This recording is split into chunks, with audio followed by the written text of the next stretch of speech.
Hi guys, and welcome back to Off-Grid Homestead Our Way. So this is a video about our batteries on our off-grid system. I'm going to take you in here. Grant's been in here like all day. We've been having some battery issues, like we're losing power like at about like 4 or 5 in the morning, and then Grant has to start the generator in the morning, so to back us up till the sun comes out. So let's go see what he's doing. Hey babe. Hey honey. Okay, what do we got going on? Did you find any down batteries? So what I've got is, I reckon I've found a couple actually, which is bad. So what I do is I use this battery tester. You can buy it at auto parts shop. It does 6 volt and 12 volt. These are 6 volt lead acid batteries. So what you do is you put the negative on the... Here, I can't see with that. Okay, go ahead. You put the negative on the negative terminal, the positive on the positive terminal, and you'll see it's in the green, and this is a 6 volt. And when you press this button, it only drops a little bit, which means that battery's okay. But when I was doing it on this battery, which battery? It's the second in on the final string. It's already saying bad. And when I press that, it drops down to 3%. So that battery is dead. And that's what's pulling our power at night, because see, that one's perfect. Next one, perfect.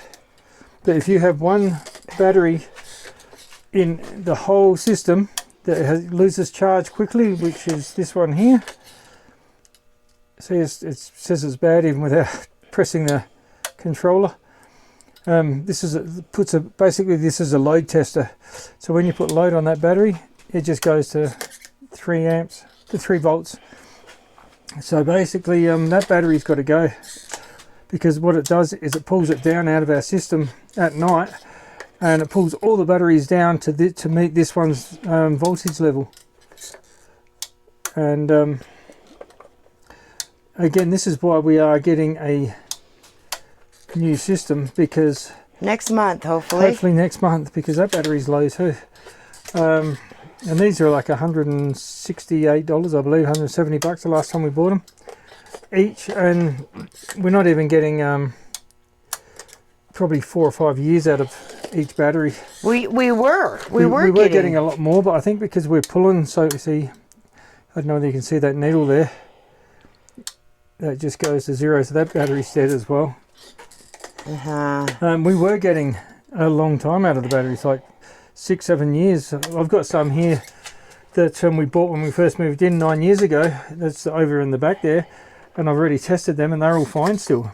I think they're making the batteries different. See, we've got so many batteries that are just not holding charge. But that's just my conspiracy thinking. I do believe that the quality of batteries are somewhat questionable. I wouldn't be surprised. What do you have to do to fix it? So basically what I'm going to do is I'm going to find a good battery in here, which I believe is this one. I'm going to switch it out with that one to bring this string back up. And I was messing around over this side here, and let me go this way. I noticed, and these are only 3 years old, these batteries, and I tested that one, it was just fine. But when I went to the other string and tested the main one there, it's already low, hasn't taken full charge, and you press it and it's down to 2 volts. So that one could be draining the system at night as well. All the rest are just fine. To get an exact reading, I would normally disconnect them, but this tells me good enough, like take the bars off and disconnect it from the bus bar. But this tells me good enough that tells me I've got a problem, because that's why we're losing power. When we wake up in the morning, we're in darkness. Well, we've got no power. So that one says it's weak, but it's still functioning. That one's good. So, and these are only 3 years, not even 3 years old, these batteries.